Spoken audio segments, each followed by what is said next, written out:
Russland setzt im Kampf um Bachmut verstärkt Luftlandetruppen ein. Entsprechende Berichte interpretieren deutsche Medien so, dass Russland damit auf seine letzten Reserven zurückgreife.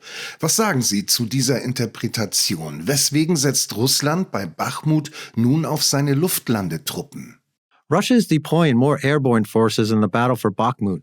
German media interpret these reports that Russia is drawing on its last reserves. What do you think of this interpretation? Why is Russia now relying on its airborne forces in Bakhmut? Well, Russia's always relied on forces other than Wagner in the battle for Bakhmut. They've said from the very beginning that the north and southern flanks of Wagner have been manned by Russian forces, including airborne forces, and that Wagner has been receiving fire support from the Russian Federation forces, including airborne forces. So this is nothing new. What may be happening is that the Ukrainians have, I think nobody's denied that the fighting for Bakhmut is very difficult, that the Ukrainians have been pouring reinforcements in, and that one of the goals of these reinforcements were to attack or threaten Wagner on the flank in an effort to cause Wagner to cease its successful offensive operations in the center of Bachmut. So to secure the flanks, the Russians have turned to their regular forces, including their airborne forces, which of course are highly capable, highly trained forces. There's no reason for Russia not to use them. Russia's been using them all along. And they've been very successful in blunting Ukraine's limited counter attacks and using artillery fire to disrupt Ukrainian defenses. So this is not a deviation from what's been going on. I think everybody understands that as the battle develops along the entirety of the line of contact, that Russia will be committing more and more of the forces it has been accumulating since the beginning of the partial mobilization last September. It's not indicative of Russian failure. In fact, it's indicative of Russian success. Themenwechsel. Anfang der Woche durchquerte ein US-Kriegsschiff die Straße von Taiwan. Nun gibt es Medienberichte, wonach die USA Taiwan massiv mit Harpoon-Antischiffsraketen beliefern werden. Zu welchem Zweck befeuern die USA die Eskalation mit China? Gibt es einen Zusammenhang mit der wachsenden Zahl an US-Beratern in Taiwan? Change of topics. Earlier this week, a U.S. warship crossed the Taiwan Strait. Now there are media reports that the USA will massively supply Taiwan with Harpoon anti-ship missiles. For what purpose is the USA fueling the escalation with China? Is there a connection with the growing number of U.S. advisors in Taiwan? I think everything's interconnected when it comes to U.S. Military posture towards Taiwan. First and foremost, I think there's a linkage that has been made between Russia's success in Ukraine and perceptions that China will feed off of the success and therefore threaten Taiwan. This is based upon sheer ignorance. There is zero connectivity between Russia's actions in Ukraine and China's posture vis-a-vis Taiwan. The fact that these are linked shows the insecurity of the West in terms of its declining position in global affairs today. The need to offset a defeat. And we saw this in Europe, where NATO and the United States suffered a humiliating defeat in Afghanistan, and therefore felt it necessary to puff up their chest in Ukraine. And now they're paying the consequences of this action, and therefore, in order to be not to be perceived as totally weak and useless, they're puffing up their chest in Taiwan. It's a dangerous game because China has said that one of their red lines is, of course, any activity on the part of the United States or its allies to be seen as promoting the independence of Taiwan and, again, building up the Taiwanese military. At the same time, you're talking about increasing the sovereignty of Taiwan, could push China over the edge. But let's just deal with reality. As the West has learned with Ukraine, it doesn't matter how much weaponry you pour into a bad situation, you're not going to reverse the inevitability of the fact that it's a bad situation. Now, Ukraine was never going to win this conflict. Russia was always going to win this conflict. Western military aid only prolonged the conflict and increased the cost to Ukraine. Taiwan would never be able to defeat China, ever. And sending U.S. troops over to train the Taiwanese military and providing the Taiwanese military with hundreds of Harpoon missiles will only increase the cost that will be paid by Taiwan if China were to ever go to war. The good news is that China doesn't want to go to war with Taiwan, and I don't think we'll fall into this trap. Im Inland schüren die USA eine antichinesische Stimmung. Nach medialen Kampagnen gegen Huawei und TikTok suchen US-Behörden nun nach geheimen chinesischen Polizeirevieren und Spionagezentren, so zum Beispiel in Manhattan Chinatown. Welcher Plan steckt dahinter? Wird die US-Bevölkerung auf einen Krieg gegen China eingestimmt? Domestically, the USA is stirring up anti-Chinese sentiment. After media campaigns against Hawaii and TikTok, U.S. authorities are now searching for secret Chinese police stations and spy centers in Manhattan's Chinatown, for example. What is the plan behind this? Is the U.S. population being aligned for a war against China? No, it's an age-old tactic that the United States has used throughout its history, especially dealing with foreigners. We tend to demonize them. And we create a scare, whether it be a red scare for communism, Russophobia, or in the current case, we're trying to get the American people to fear everything Chinese. And the idea is to condition the American public to fear China and then dumb them down, to make them ignorant about the reality of China, because ignorance is, of course, the breeding ground of fear. You're afraid of that which you don't understand. And then this further conditions the American public to accept at face value anything negative said about China. So if every single moment of the day you are, it's pounded in your head that China's a threat, China's a threat, China's a threat, China's a threat, China's a threat, and it just goes on. Sooner or later, the American public, because of their ignorance about China, will just say, yes, China is a threat.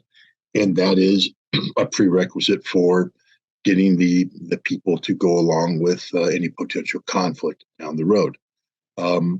It's unfortunate that it's happening.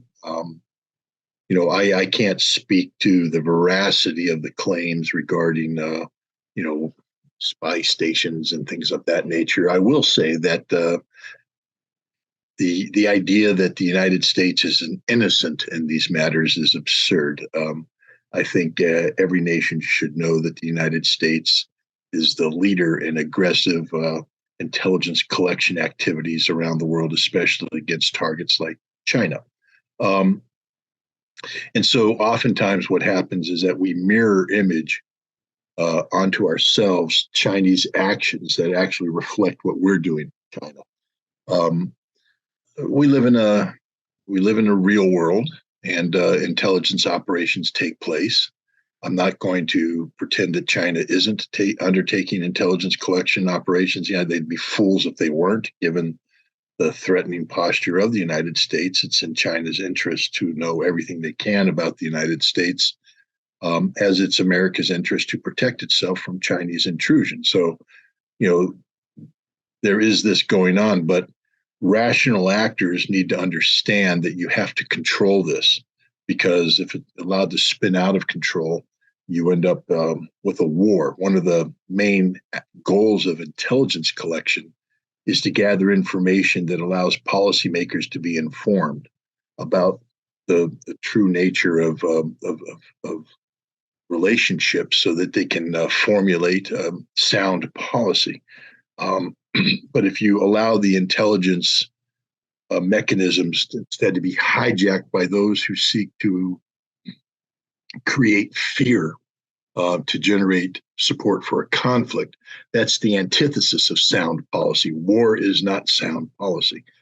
And I think the direction the United States is heading right now is towards a conflict with China. And what we're seeing is the preparation of the battlefield, so to speak, the citizen battlefield for any future conflict. Die deutsche Außenministerin Annalena Baerbock spielte in Peking den Lehrmeister und drohte, wir würden eine militärische Eskalation in Taiwan nicht hinnehmen. Wenige Tage zuvor war Frankreichs Präsident Emmanuel Macron in Peking und betonte in meisterhafter Diplomatie, Europa müsse seine Abhängigkeit von den USA verringern. Woher kommen diese Unterschiede zwischen Deutschland und Frankreich auf dem internationalen Parkett? German Foreign Minister Annalena Baerbock played teacher in Beijing and threatened we would not accept military escalation in Taiwan. Just a few days earlier, French President Emmanuel Macron was in Beijing and in masterful diplomacy stressed out that Europe must reduce its dependence on the USA. Where do these differences between Germany and France on the international stage come from? Well, I mean, we know that Germany is a compliant tool of American foreign policy. I mean, after all, it allows a $12 billion piece of critical energy infrastructure to be attacked and destroyed by the United States, and they do nothing.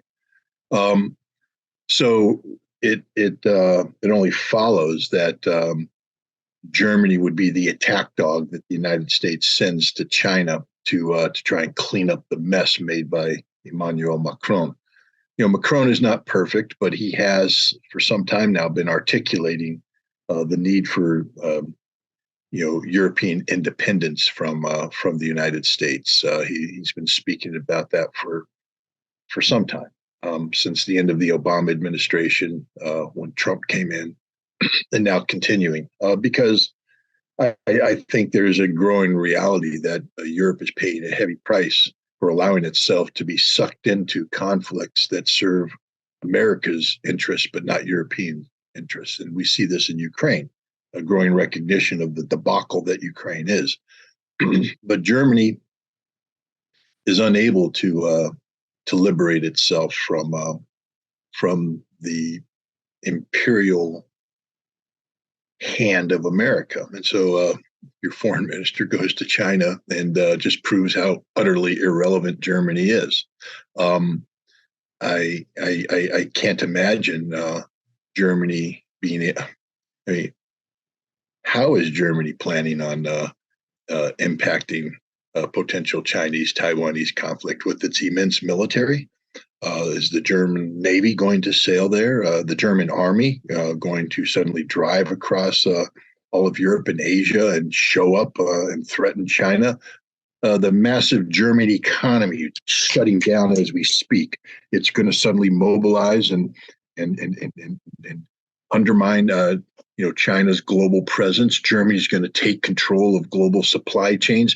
Germany is a pathetic little nation that has nothing, brings nothing to the table. Now, it could have brought moral authority to the table. It could have reinforced Emmanuel Macron's statements and brought a moral relevance to Europe.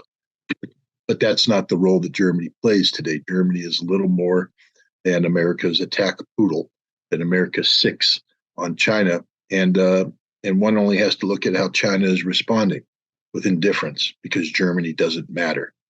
Germany is irrelevant. Your foreign minister is irrelevant.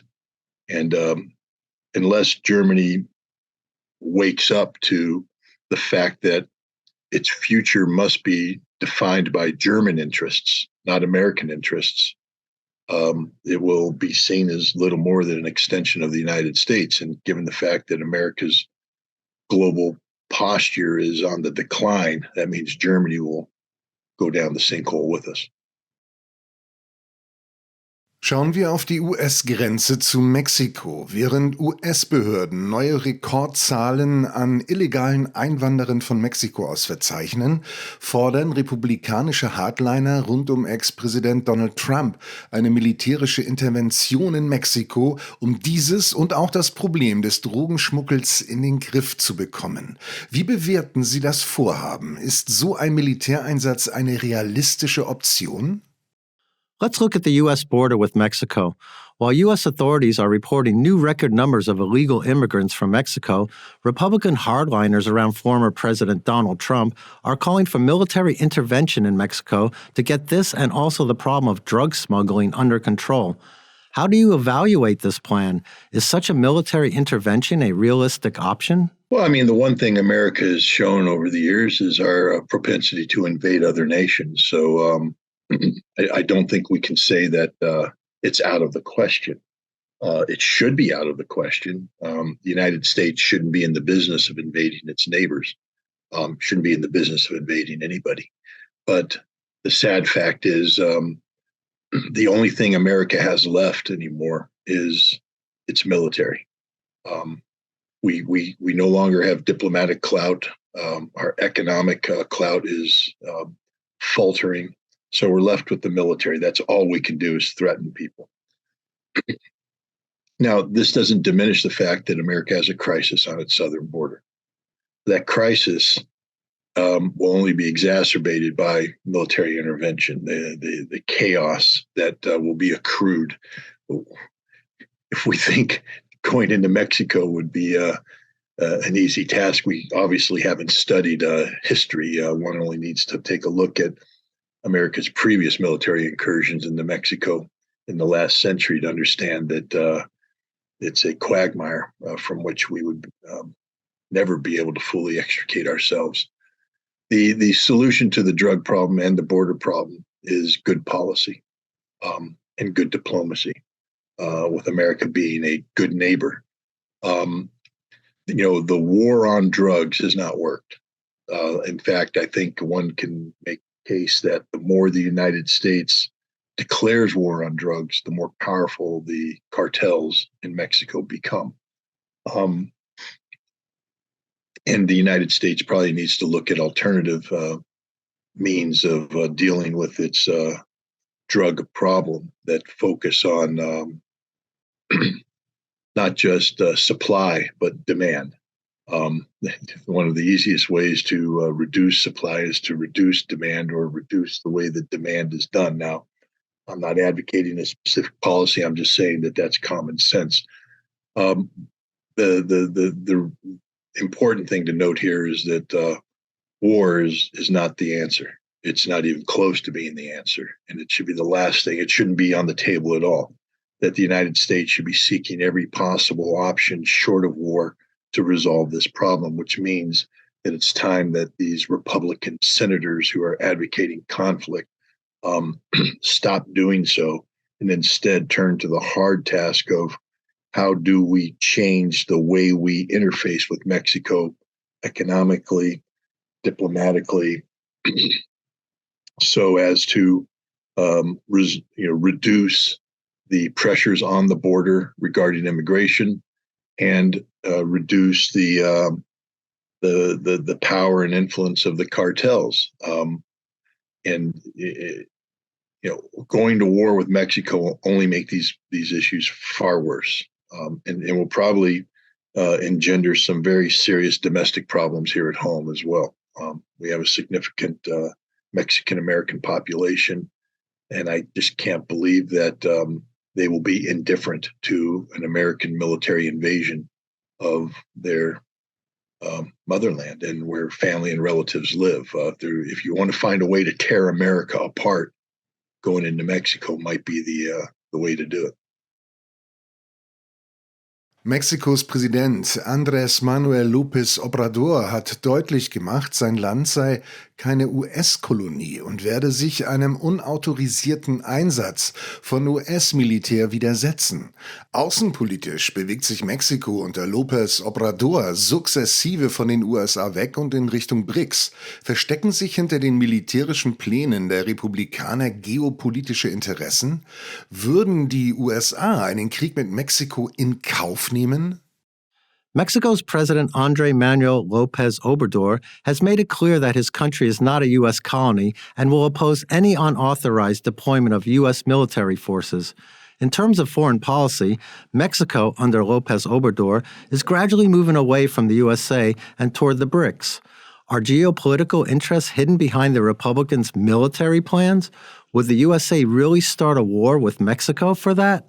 Well, we did start a war with Iraq based upon the lie of weapons of mass destruction. So one could imagine that we could start a war with Mexico based upon any spin we decided to put on it.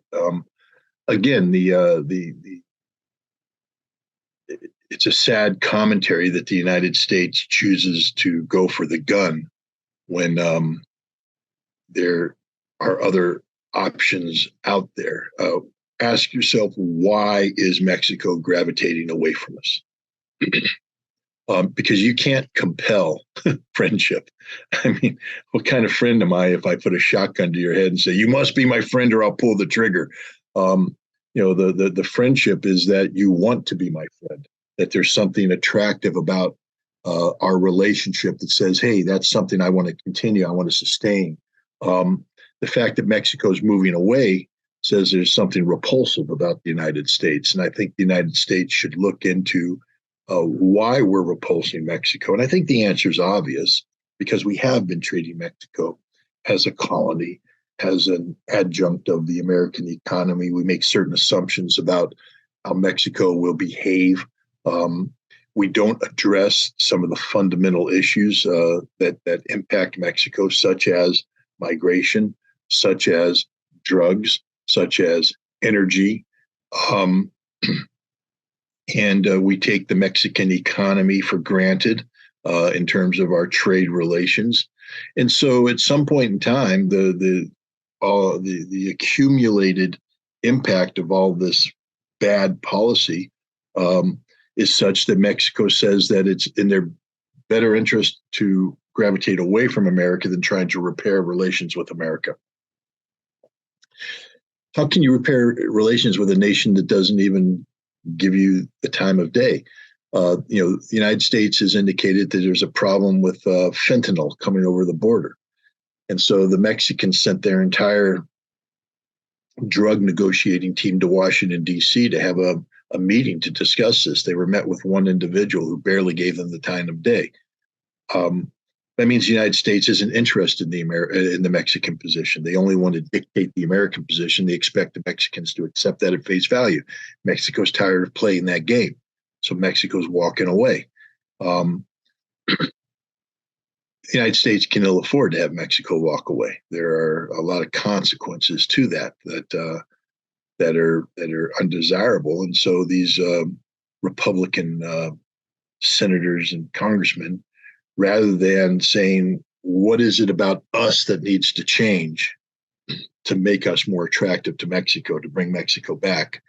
It's how do we punish Mexico for being upset about who we are?